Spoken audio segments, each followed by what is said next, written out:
याद है मोदी जी ने लोकसभा के चुनाव में क्या कहा था कि देशवासियों सावधान हो जाओ, ये कांग्रेस वाले तुम्हारी भैंस चुरा देंगे। अरे हमें क्या पता था, ये तो वोट चुरा रहे थे। थोड़ी मर्यादा रखिए। तो भैया देखा, आजकल वोटर अधिकार यात्रा में सिर्फ मोदी जी की धोती ही नहीं खोली जा रही, बल्कि गड़े मुर्दे भी उखाड़े जा रहे हैं।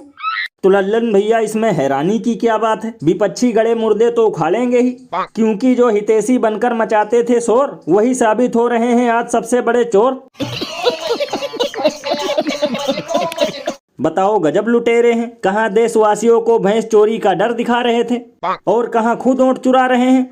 और लल्लन भैया ये तो सिर्फ ट्रेलर है, कुछ दिन बाद इन लोगों का लंगोट भी खुल जाएगा, क्योंकि कल बिहार में एक और धांधली का पर्दाफाश हुआ है। यानी जो घर 20 सालों से बंद पड़ा था, उसमें भी 150 से अधिक वोटर हैं। मतलब दाल ही नहीं, पूरा पतीला ही काला है। भैया इसीलिए तो लोग घनघोर बेइज्जती करते हुए ये कहते हैं कि ये बेचारे खाने वाले थे 2047 तक सत्ता की मलाई, और अब 2025 में ही है इनकी शामत आई। ये बड़ी अच्छी बात कही आप।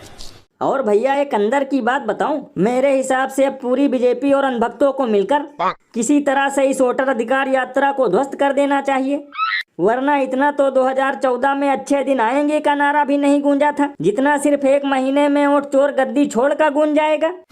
ये बिल्कुल सही कहा आपने, क्योंकि चाहे सड़क हो या ट्रक, हर जगह ये नारा रहा है कड़क।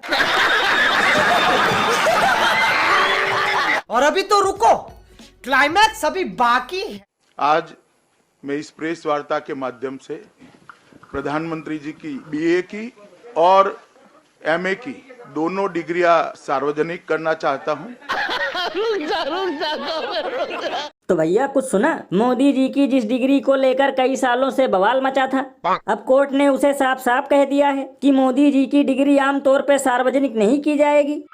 तब तो लल्लन भैया अब तो वास्तव में यकीन हो गया कि रामदेव के माल की तरह मोदी जी की डिग्री भी नकली है। अरे बाप रे, ये तो धोती खोल रहा है। बताओ, ये खबर सुनकर तो गोदी मीडिया के चापलूस एंकर और अनभक्त दोनों गौमूत्र के आंसू रो रहे होंगे, क्योंकि बताओ, जिस डिग्री को लेकर मोदी जी को भरे सदन में चौथी पास बोला गया, अनपढ़ राजा कहा गया, अब उस डिग्री को ऐसे छुपाया जा रहा है जैसे साली शादी में दूल्हे का जूता छुपा देती है। भैया इसीलिए तो इस पर महान कवि बाबा लपेटू दास ने कहा है कि अनभक्तों और बजाओ डंका और थाली, क्योंकि शादी की तरह डिग्री भी है जाली। बताओ, पीएम केयर फंड का हिसाब मांगो तो वो नहीं दिखाते हैं, चुनावी चंदे का लेखा जोखा मांगो तो उस पे भी मुंह फुलाते हैं, और अब बारी थी डिग्री की तो अब वो भी अच्छे दिन की तरह कभी नहीं देखने को मिलेगा। ये बिल्कुल सही कहा आपने। वैसे भैया ये भी हो सकता है कि इलेक्शन की सीसीटीवी फुटेज की तरह मोदी जी की डिग्री देखने से भी देश की बहन बेटियों का अपमान हो रहा हो, इसलिए इसे नहीं दिखाया जा रहा।